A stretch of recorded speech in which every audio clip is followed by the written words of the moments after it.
Nama saya Ripa Guru Biusani. Di sini saya akan sedikit menjelaskan tentang proses berdirinya dinasti Bani Abbasiyah. Perkembangan Islam Daulah Abbasiyah. Daulah Abbasiyah berdiri sejak 750 Masehi hingga 1258 Masehi. Daulah Abbasiyah memegang peranan penting sebagai salah satu daulah terbesar Islam setelah Daulah Umayyah. Wilayah Daulah Abbasiyah meliputi seluruh wilayah Jazirah Arab, Irak, Persia, Syam, Mesir, dan sebagian wilayah benua Afrika Utara. Sejak lahirnya Daulah Abbasiyah merupakan salah satu pilar kejayaan umat Islam pada masa klasik. Hampir 3 abad lamanya, banyak di antara peninggalan Daulah Abbasiyah menjadi saksi bisu kerajaan Islam di Timur Tengah, Asia, bahkan sampai Eropa. Kebangkitan Daulah Abbasiyah dimulai dengan gerakan-gerakan perlawanan terhadap kawasan Daulah Umayyah di Andalusia pada masa kepemimpinan Khalifah Hisham bin Abdul Malik. Gerakan Muhammad bin Ali mendapat dukungan dari kelompok Mawali yang selalu ditempatkan sebagai masyarakat serata dua.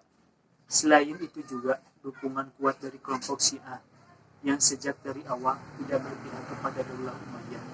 Kepemimpinan Daulah Umayyah berakhir pada tahun 132 Hijriah atau 750 Masehi dengan wafatnya pemimpin terakhir yaitu Khalifah Marwan bin Muhammad di Fustat, Mesir pada 132 Hijriah atau 750 Masehi, dan dengan demikian secara de facto berdirilah kekuasaan Daulah Abbas atau Kekhalifahan Abbasiyah. Daulah Abbasiyah berkuasa selama hampir 6 abad, 132 sampai 656 Hijriah atau 750 Masehi sampai 1258 Masehi. Didirikan oleh Abdul Abbas As-Soffah, dibantu oleh Abu Muslim Al-Khurasani, seorang panglima Muslim yang berasal dari kekuasaan Persia, dan Abu Ja'far Al-Mansur 754 sampai 775 Masehi, banyak berjasa dalam membantu pemerintahan. Kota Baghdad dijadikan ibu kota sekaligus sebagai pusat kegiatan dalam menjalankan roda pemerintahan. Hampir 6 abad, para khalifah yang memegang kepemimpinan Daulah Abbasiyah ada 37 orang khalifah. Khalifah hanya terbagi menjadi beberapa periode.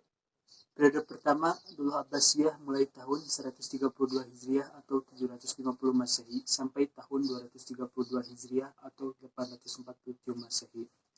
Periode kedua berlangsung tahun 232 Hijriah atau 847 Masehi sampai 330 Hijriah atau 946 Masehi.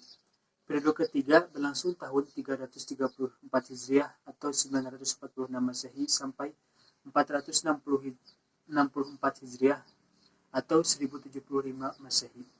Periode keempat berlangsung tahun 464 Hijriah atau 1075 Masehi sampai 623 Hijriah atau 1225 Masehi. Periode kelima berlangsung tahun 623 Hijriah atau 1225 Masehi sampai 656 Hijriah atau 1258 Masehi. Perkembangan Islam pada masa pemerintah Daulah Abbasiyah meliputi sekitar kerajaan-kerajaan Islam yang besar.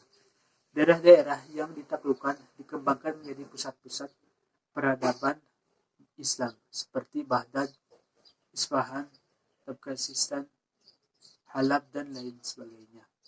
Ilmu, pengetahuan, dan peradaban berkembang dengan pesat dimulai dari gerakan penerjemah, penulisan, dan pemberian penghargaan bagi ilmuwan yang memberikan terhadap karya atau ilmu pengetahuan dan peradaban pada saat itu. Pada masa Khalifah Al-Mansur, gerakan pembukaan, taksib, dan kodifikasi tadwin ilmu tafsir, hadis, fikih, serta sejarah mengalami perkembangan cukup signifikan.